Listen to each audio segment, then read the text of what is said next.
We're in a 2012 Chevy Cruze. We're doing the Fortin GM1 platform. We're going to put a Crimestopper remote starter in the Chevy Cruze, and I'm going to show you the disassembly first. I'm going to unlock the steering wheel. We want to lift the top cover to expose two screws on the face of the steering wheel holding the lower cover on. So we're just going to apply a little pressure up here, pull the column up, push, and we'll remove the top of the steering column. If I turn the wheel,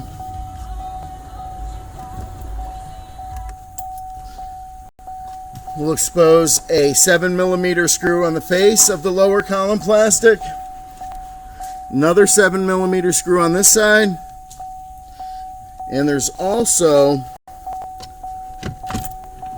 one screw located in the bottom of the column.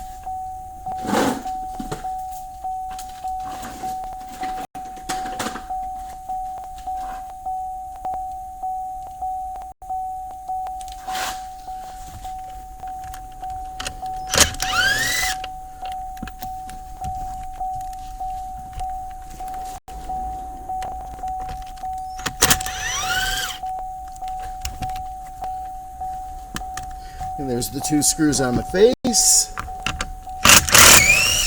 one screw on the bottom. I'm going to shut the key off and remove it.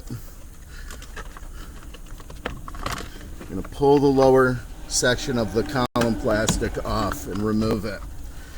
We can leave the upper section just sitting here while we're working. We'll receive. This is the Thar GM1 version 2 platform from Fortin. We've coupled the Fortin module to a Crimestopper LC-Pro 4. We're going to actually do full keyless entry and remote start on this vehicle. You're going to get a guide from Fortin. In this guide, they're going to go through the disassembly part of the vehicle that I've just gone through. We're going to be following Type A install right here. If you note on the diagram, there is one connection that's going to be made to pin 1 at the diagnostic plug. It's a green wire at the diagnostic plug. The rest of the stuff is just going to plug into the ignition, and I'll show you what you're going to get out of the box. Basically, it's going to come in a box. You're going to have your remotes.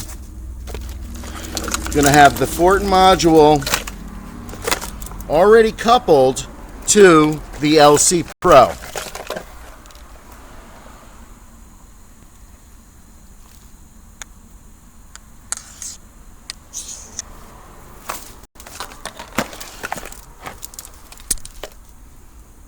Okay, so I'm going to show you how to install this device.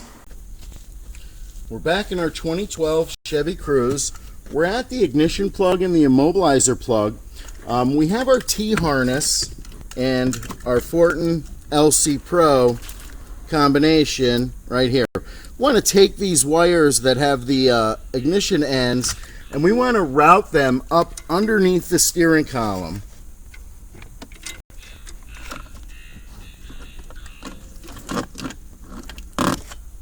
So that we come up through like this. Our wires have been routed up to the ignition from the Fortin T-harness.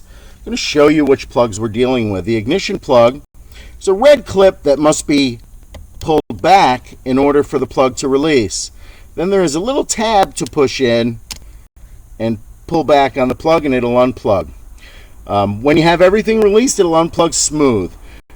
The immobilizer plug we can just pull out on, and it will remove.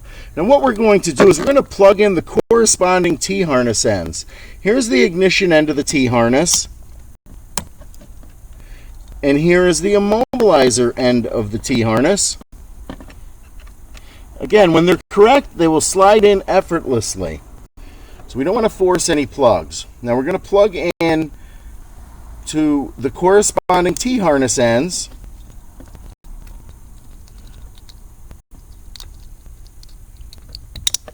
And we're going to push in the lock clips to make sure everything's locked in. Now we are teed into the vehicle. From this point on, we'll need to make a connection at the diagnostic plug on the vehicle. The diagnostic plug is located underneath the driver's side dash. We're at our diagnostic plug on our 2012 Chevy Cruze. We're making a connection to pin 1. We've released the diagnostic plug by pressing the tab in on the top and pulling down on the plug. We've pulled the tape back to expose the green wire at pin 1. Now we're going to make a connection using the T-tap that's supplied in the kit. We're going to isolate the green wire.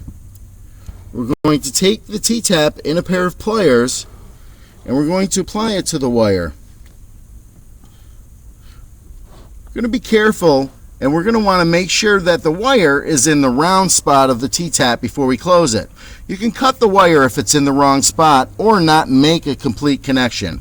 Once the wire is in the T-tap correctly, we'll apply pressure and lock the T-tap. We'll also turn and pull it into the wire a little bit, making sure it has a good connection. What we'll be left with is a tap on the wire. We'll take our wire labeled diagnostic off of our Evo-all.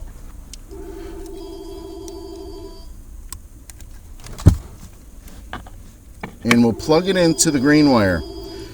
We'll make sure that the metal tab goes into the appropriate slot on the T-tab.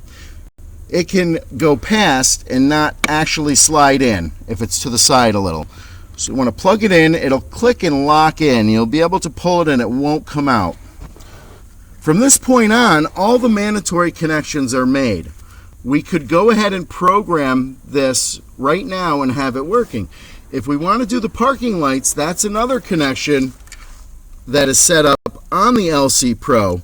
There's a parking light input and a parking light output that will connect. I'm going to show you the completed plugged in harness. Okay, there's our ignition T.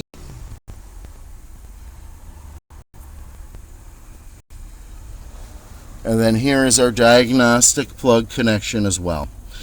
And remember, we're at pin 1 on the diagnostic and it's a green wire. You hold the plug and you look at it, it's the top pin right here.